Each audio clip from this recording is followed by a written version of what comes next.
আসসালামু আলাইকুম। সবাই আমার কথাগুলো মনোযোগ সহকারে শুনবেন। আমি আপনাদের সাথে একটা জরুরি কথা শেয়ার করব। সেটি হলো, এখানে আমি ইন্ডিয়ান ক্যারেলাদের সাথে কিছু লেনদেন আছে আমার, যেটা সবসময় এই কারণে সবসময় আমার কেরালাদের সাথে ইন্ডিয়ানদের সাথে উঠা বসা করতে হয়, কথাবার্তা বলতে হয়। তো একদিন আহ তিন ইন্ডিয়ান আর আমি, তিনজনে আমরা চারজনে আমরা কথা বলতেছি।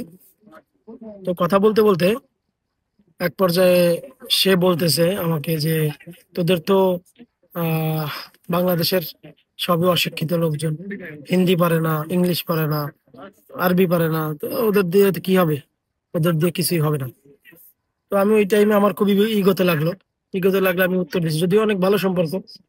আমি উত্তর দিলাম যে, ভাই তাইলে আমি কি, আমি তোর মূর্খ না, আমি তো ইংলিশও জানি, হিন্দিও জানি, আরবিও টুকটাক মোটামুটি জানি, তাহলে সবার কথা কেন বললেন?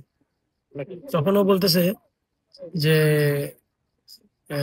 ও লজ্জা পাইছে, লজ্জা পাওয়ার পরে ও বলতেছে, না তোর কথা বাদ, তোর বেশিরভাগই তো তুই যে ওয়ার্কার গুলো কাজে দিস, বা যারা বেশিরভাগ আমাদের কাছে আসে, সবই তো বেশি মূর্খ, বাংলাই ভালো করে বলতে পারে না, হিন্দি তো পারেই না, এরকম একটা অবস্থা। তো আমার খুব রাগ লাগলো, রাগ লাগে আমি তার উত্তর দিলাম যে, এত শিক্ষিত শিক্ষিত করেন আপনাদের ওইখানে যে 130-140 কোটি মানুষ প্রায়, তো এদের মধ্যে আপনাদের যে প্রধানমন্ত্রী, সে নিজেই তো একজন মূর্খ চাওয়ালা। সে এখনো মিডিয়ার সামনে আইসে এখনো ইংলিশে ভালো করে কথা বলতে পারে না। তা আমার প্রধানমন্ত্রী দেখেন, আমার প্রধানমন্ত্রী ডাক্তার ইউনূস, সে তো সারা পৃথিবীর বুকে এখন 4-5 জন নেতার ভিতর সে একজন শিক্ষিত। তো যখন এই কথা বললাম তখন খুব লজ্জা পেলো, তারপরে সে মাইন্ড করে আমার সাথে তর্ক বিতর্ক শুরু করলো। তখন পাশে আর যে দুই কেরালা, তারা বলতেছে যে, না শিবির ভাই যেটা বলছে ঠিক আছে, তো বাদ দাও।